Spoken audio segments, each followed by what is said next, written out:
Asia के किसी देश, संभवतः भारतवर्ष में, एक नम्र ग्रामीण परिवार में एक महान आत्मा ने जन्म ले लिया है, जो एक महान आध्यात्मिक क्रांति का सूत्रपात, संचालन और नियंत्रण करेगा। इसके पीछे क्रियाशील आत्माओं की शक्ति होगी, जो संसार की वर्तमान विकृत परिस्थितियों को बदल डालेंगी।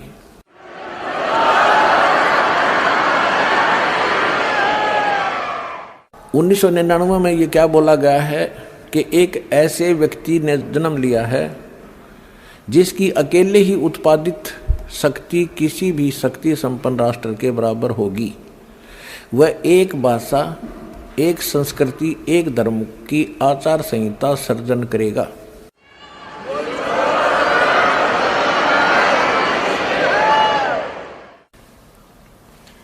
यहां देखिएगा 43 पृष्ठ पे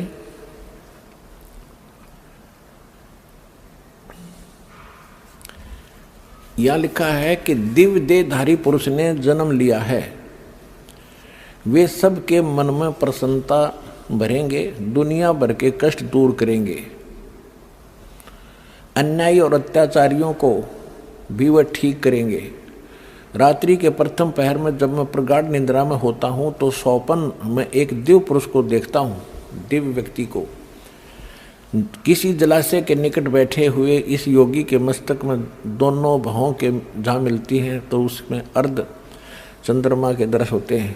उसके बाल सफ़ेद हैं, शुभ्र वेशभूषा है, यानी साधारण सुंदर, वर्ण गौर है, गोरा कलर है, तथा पैरों में चर्म विहीन पाहन यानी पादुकाएं हैं। बिना चमड़े की जूतियां पहनता है। आज तो हमने पूरे अनुयायियों से कोई बैन लगा रखा है कि चमड़े की जूती तुमने पहननी है नहीं। मैं तो पैरूं था कितने।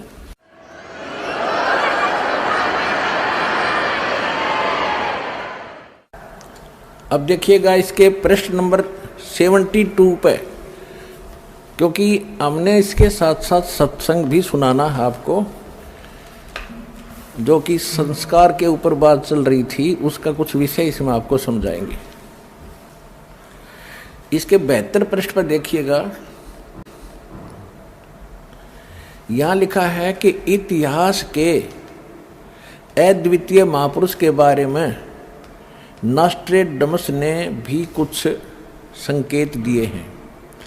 उसके मस्तक में चंद्रमा होगा, वेशभूषा बहुत सादी होगी, यानी लाल पीले कपड़े नहीं होंगे, उसके लंगोट लंगाट बांध कर नहीं घूमेगा। 2 विवाह होंगे, 2 पुत्र होंगे, 2 पुत्रियां होंगी। अब यहाँ इसके ऊपर थोड़ा सा आपको संस्कार का भी बताऊंगा कि जैसे इसने लिखा है नॉस्ट्रेडमस जी ने कि उसके 2 पुत्र होंगे, 2 पुत्री होंगी, 10 के 4 संतान है, एज इट इज। और जो ये भविष्य वक्ता होते हैं या दार्शनिक होते हैं, इनको जो भी होना है, जो भगवान ने निर्धारित कर रखा है, वो ही देख सकते हैं। और निर्धारित करनिया भगवान है, वो उसने घटा बढ़ा भी सकता है, जब समय आने पर वो उसकी अपनी मौज होती है।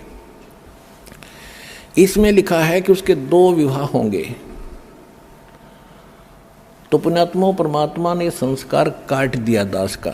2 विवाहों का संस्कार था जो भगवान ये देख रहे हैं, तो गलत थोड़ी देख रहे हैं।